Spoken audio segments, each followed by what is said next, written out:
Welcome, everyone, to our first YouTube event for the Breckinridge County School District. We've been watching some phenomenal students at BCHS launch the YouTube channel called Breck Live and decided to follow suit. Our plan is to use this as a way to celebrate the tremendous work taking place in the school district and share information with all of you.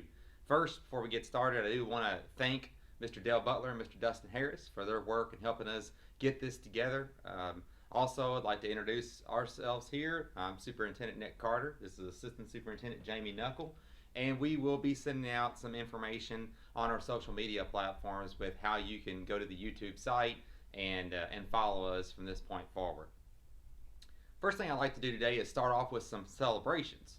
I know that we've been through now, we're almost through week 2 of the school closure, and I'd like for us to start off with some positive celebrations. Everyone can join me in thanking our school district food service staff and the many individuals who are out daily delivering meals. So far, since March 16th, we have provided just a little over 5,000 meals for children in Breckinridge County.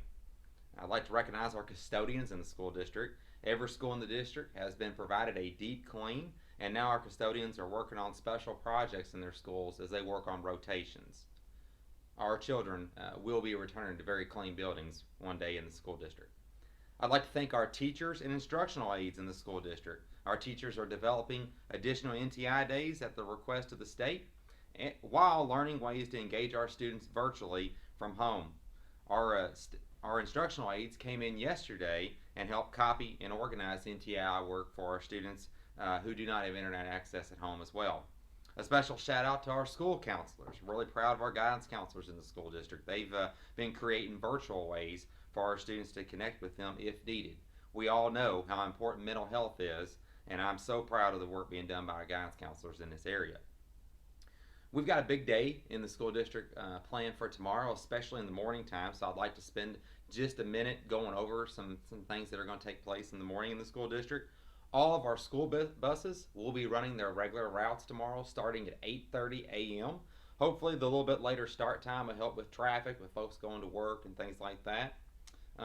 Each driver will have at least one other adult paired with them. The purpose of doing this is to drop off our NTI student work packets for days 11 through 15. As you're all aware, under Governor Beshear's recommendation last Friday, we made the decision to extend the school closure by another week. So because of that, we have to make sure that we get those NTI student work packets to our kids for days 11 through 15. And I know a lot of our children are working electronically through online access, but we do have many children in the school district who do not have access to online at home, and so we have to get those packets out to them. While we're out tomorrow morning, I'd like to talk about just a few precautions to take. Number one, it's been a while since buses have been on the road, so just keep in mind that from 8:30 to around 10:30 in the morning, we will have school buses on the road. So those of you that's out on the roads driving, if you could pay special attention to that, we certainly would appreciate it. For folks who are going to be having buses stop at your house and dropping off student work and picking up student completed work, let's make sure that we're following social distancing guidelines, trying to stay at least 6 feet apart from each other. Please watch for the school bus so that we can deliver the work quickly and not hold up traffic. I know our school bus drivers are trying really hard to make phone calls and give you an estimated time that they're going to be by, but we certainly would appreciate if you could watch for the bus, and that way we can make the process quicker so that we don't hold up traffic any longer than necessary. In addition, if you have animals, particularly dogs, if you could put those up during that time frame, that would be very helpful. We certainly don't want there to be any accidents or anything like that, and we love dogs and pets in the school district, but we also know that whenever someone is coming up, that maybe the dog might not know that that's a time that dogs tend to sometimes become a little scarier. Each school will be accepting completed student NTI work tomorrow from 8:30 until 3 o'clock. We encourage families to drop off completed student work and pick up your child's NTI work for days 11 through 15 at the front of those buildings. We do know that there are many students in the district who are picked up or dropped off by their parents. We have many student drivers at the high school, so you can stop by your child's school tomorrow from 8:30 to 3 o'clock, and at the front each school has plans so that you can pick up student work and you can drop off completed student work as well. All right, a little bit more about NTI and state approved days. I want to make sure that everybody understands how this works with our state. First thing, I want to thank all of our students, parents, and staff for making sure that NTI goes well. It has been really smooth, and that is a testimony to our kids. It's testimony to all of our parents and guardians and families who are helping our kids complete the work. We had our first designated NTI student work turn-in day last Friday, and we received all kinds of work, and that was very encouraging and inspiring. We are hoping for the same tomorrow, so we're really hoping that everyone takes advantage of these turn-in days and gets this work turned in. First, though, a little bit about NTI and our school district. It's always been our intention in the district to use this as little as possible. And last year we used 3 days, and this year we had used one until the COVID-19 crisis came up. And now we're obviously using more days at the state's request so that we can follow CDC guidelines and move through this as quickly as possible. The one thing I do want to mention, I know that this is challenging. NTI is very challenging for our students and families. Many of you are working during the day, you're coming home to take care of your family, and then you're having to sit down with your child and help him or her with your NTI work. First, thank you for doing that. It's imperative that this work gets completed in order for us to be approved for that day. The Kentucky Department of Education requires school districts to submit student work samples, parent contact documentation, and participation rates for each NTI day in order to receive approval. So your work is greatly appreciated, and I thank you so much for that. Please do not hesitate to contact your child's school or teacher if you have any questions regarding NTI assignments. We are happy to help. Feel free to reach out to your school by phone, email your child's teacher. We're willing to help in any way that we possibly can. And last, before we move on to another topic, I just want to take an opportunity to recognize our district chief academic officer, Mrs. Kathy Gedling. Mrs. Gedling really is responsible for the overall district's NTI program, and she does an absolute wonderful job of that. So I just want to thank Ms. Gedling. Some upcoming changes to our free breakfast and lunch program is another area I'd like to touch on. We have made the decision that we will serve some breakfast and lunch meals during spring break, but it is going to operate a little differently. During spring break and after spring break, our free breakfast lunch program will be moving to a 2-day-a-week pickup model through a drive-through service at Irvington Elementary, Custer Elementary, Ben Johnson Elementary, and Breckinridge County High School. We will be having pickups on Mondays and Wednesdays.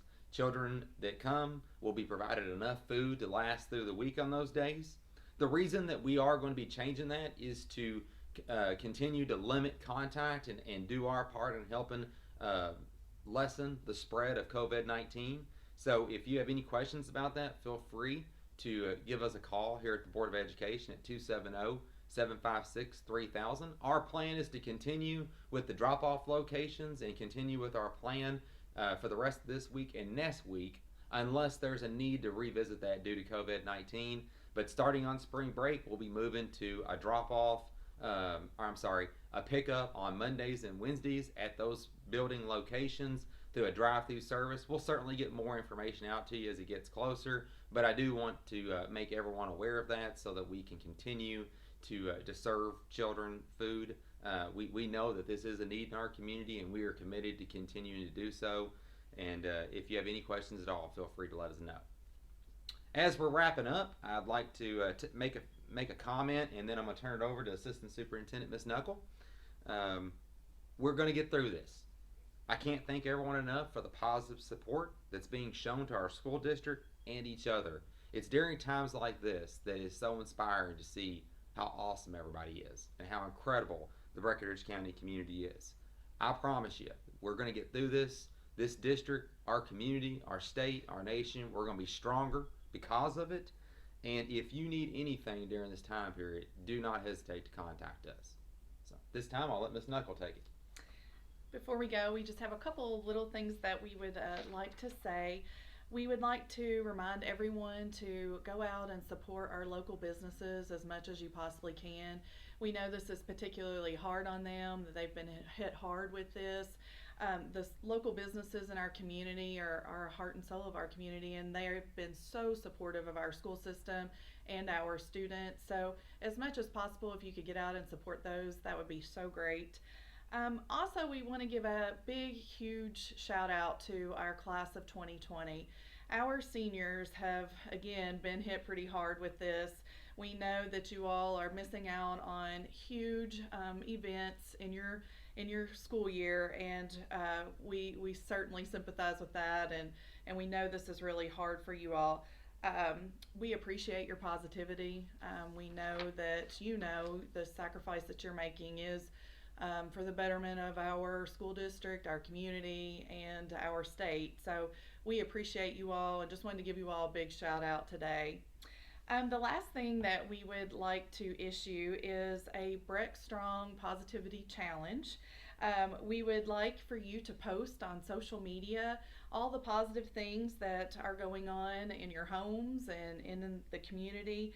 And so post that on Facebook, Twitter, Instagram, any of your social media accounts, and tag that with the hashtag Breck Strong, or the governor's hashtag of Team Kentucky. So post those things out there. We thought that would be a great positive thing to see as we move forward during this time.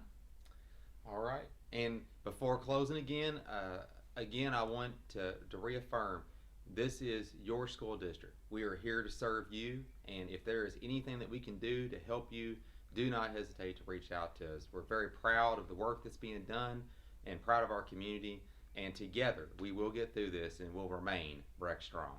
Thank you.